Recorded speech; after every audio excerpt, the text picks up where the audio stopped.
Good evening and thank you for joining us. I'm Melinda Zosh.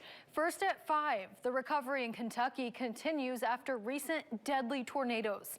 He says 69 West Virginians have died from coronavirus since last week.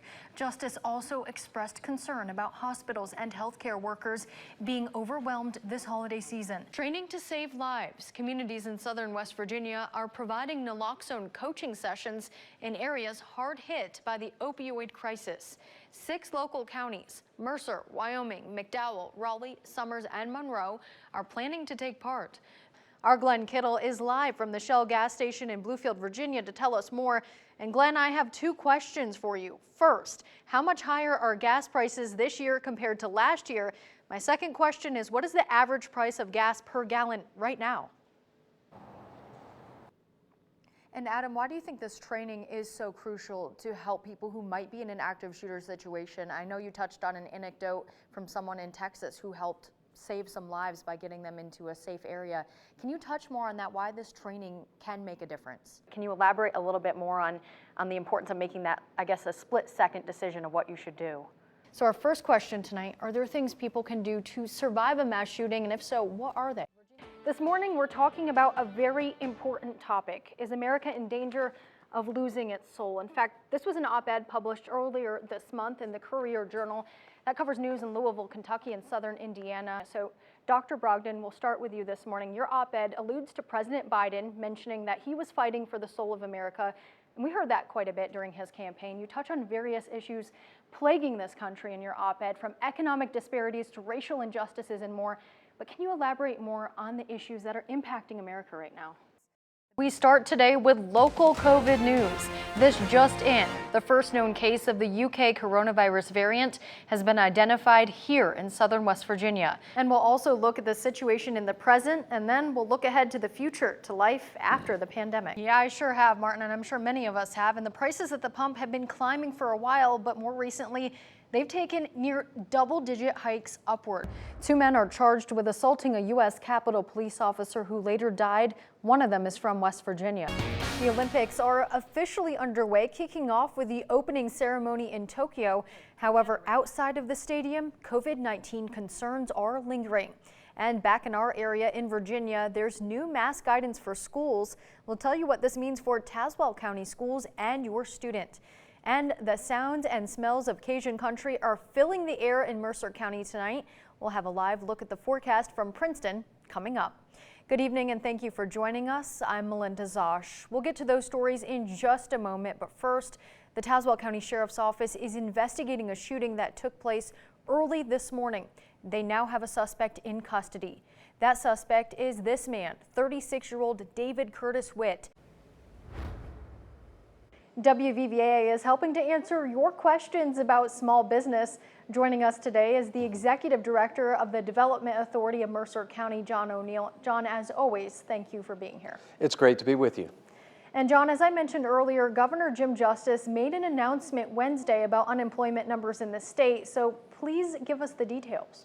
The New River Gorge Regional Development Authority is hoping to lead the charge on a 6-state initiative to pull millions of dollars into the region's outdoor economy.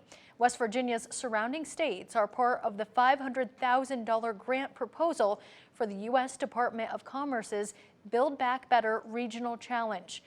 And speaking of the Cajun Crawl, Chief Meteorologist Catherine Thompson is getting in on all the Louisiana-style fun in Princeton right now. She joins us live from Mercer Street with more on the forecast. Welcome back, everyone. There's an educational opportunity coming up where you can bring your family out to the Tazewell County Fairgrounds and learn all about goats.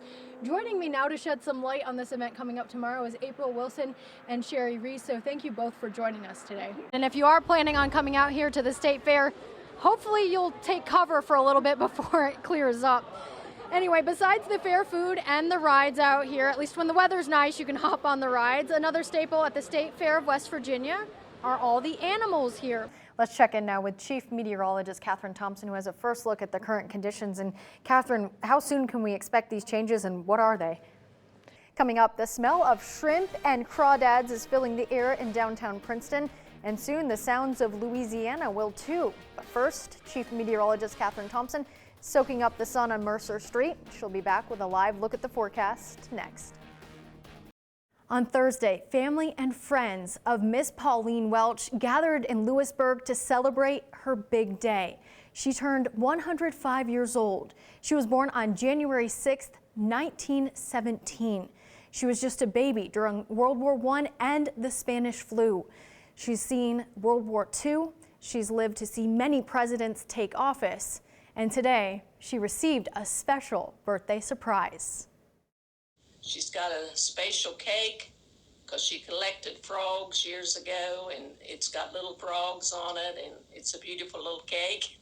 Polly's daughter, Betty Jo McNeil, says besides the cake, Polly also has special clothing.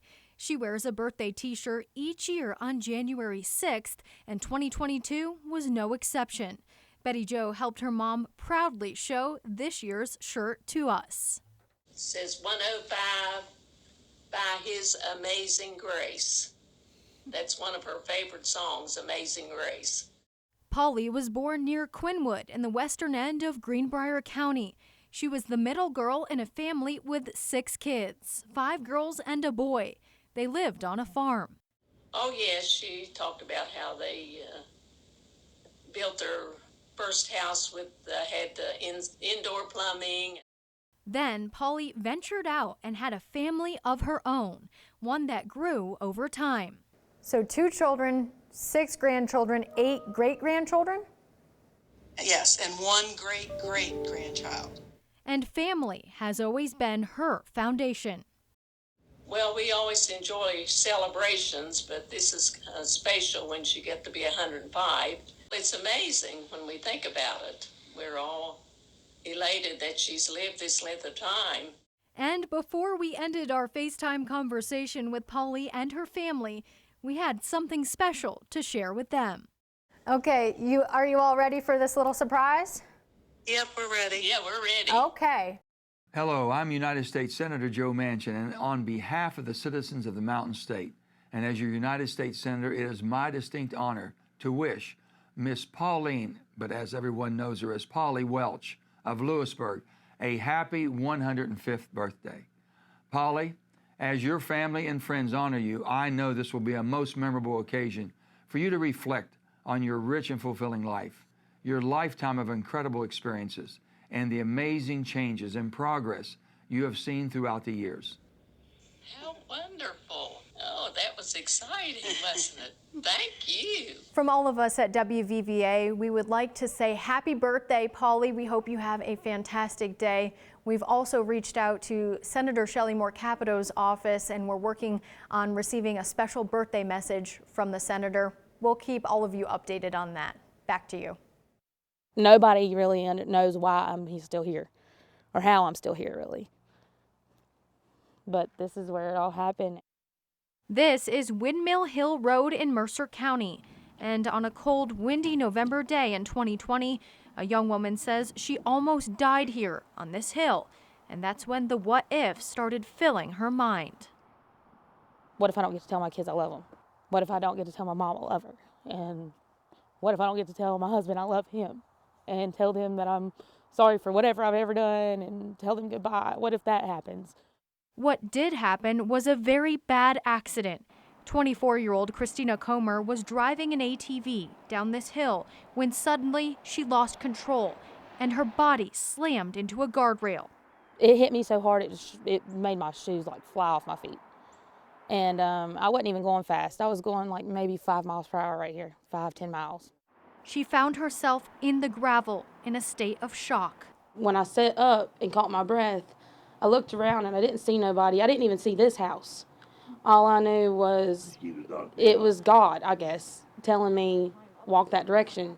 So then when I got to the porch, I took my sock off and my foot was just dangling there. And I could see tendons, muscles, everything. I see it all. Bones broke. Comer's ATV accident left her badly injured and desperate for help. As soon as I got somebody to the door, I just told them I need help and I need it now. Bonnie and Bob Belcher answered her pleas for help. They were home when Comer arrived at their door, and Bonnie called 911 right away. Not long after, Mercer County Sheriff's Deputy Matt Altis arrived at the Belchers' home. He was followed by Bluefield Rescue Squad paramedic Kyle Croy and EMT Chelsea England. And I just seen, her sitting there, so we walk up to her, see what's going on, see what's hurting her. Croy and England soon realized Comer's injuries were severe. They transported her to Princeton Community Hospital, and from there, Comer was taken to a trauma center in Charleston. The accident left Comer with 7 broken bones in her foot. Comer says part of the guardrail also pushed into her pelvic bone, causing internal injuries. Over the past few months, she's undergone multiple surgeries to repair the damage. Comer says her medical team told her she's fortunate to be alive. I would just, echo the sentiments of our physicians from what we saw and what we treated, what we suspected that later turned out to be true. She's lucky. Now, Comer is showing gratitude to each person who helped save her life here on this hill. Last month, and for the first time since her accident, she was reunited with the Belchers. To know that y'all took immediate action to help somebody that you didn't even know, it's changed me completely. I've tried to help people now in ways that I don't understand what somebody's going through. Bob Belcher says he's happy to hear that Comer is on the road to recovery. I think it's wonderful she's doing good, and glad to see her and let her know that she's doing good. So she's blessed. Good Lord blessed her. She really did. Recently, Comer also came here to the Bluefield Rescue Squad, where she was reunited with Deputy Altis and paramedic Kyle Croy and EMT Chelsea England, where she thanked them and they wished her well on her journey ahead. That I think that I was put through this for a reason, because I had lost my sight in my relationship with God. And being put through something like this, it completely changed who I was. I guess I'm blessed to be here, and I've got a purpose, and I don't know what it is yet, but somebody was with me that night. People traveled near and far to attend the pro-Trump rally in Washington, D.C. yesterday, including at least one person from Mercer County. There were other native West Virginians on hand as well. I spoke with them about what the chaos in the Capitol looked like from their vantage points. Jeff James was one of thousands who participated in Wednesday's pro-Trump rally. He traveled from Mercer County to D.C. and says the day started out just fine. Then it took a turn. The way I knew something bad was going on is there was, and this isn't an exaggeration, there was about 20 police cars that passed me flying to the Capitol. I did see some people have holes in their pants, and I asked them what that was from, and they said it was from a flashbang grenade. I saw one guy have one of the police's shield posing for pictures with it. But that wasn't the most shocking sight he says he saw. I think probably the most disturbing thing for me was when I actually got to the outside, not inside, but the outside, there was blood everywhere from the woman that had been shot. They had took her out one of the side doors, the ambulance did, and took her down the road, and there was a trail of blood behind it. James says the clear sign blood was spilled didn't stop people from entering the Capitol. Which was very strange to me because this is supposed to be one of the most secure buildings in our country, and there was absolutely no, as people like to say, there was no law and order. It was very little police presence. James and others we spoke to say people were also climbing on scaffolding. The people that were up on the scaffolding were sort of egging people on to go forward. Yeah. But at that point, there really was nowhere to go forward. Pam and Rob James are West Virginia natives, and they say despite Wednesday's violence, they're taking away a different picture. We just saw Americans coming together, just like West Virginians know everybody and they don't meet a stranger. Everybody we spoke to yesterday was very just gracious, and we were just there to support our country. And as for Jeff James, he says it's time for the nation to come together. That's why he also talked to Trump protesters along the way to the Capitol. And all around it was, it's not what you think as far as people was clashing, fighting. There's none of that. It was actually really just filled with a lot of positive emotion. And we both sides agreed we have to do something for our kids' generation.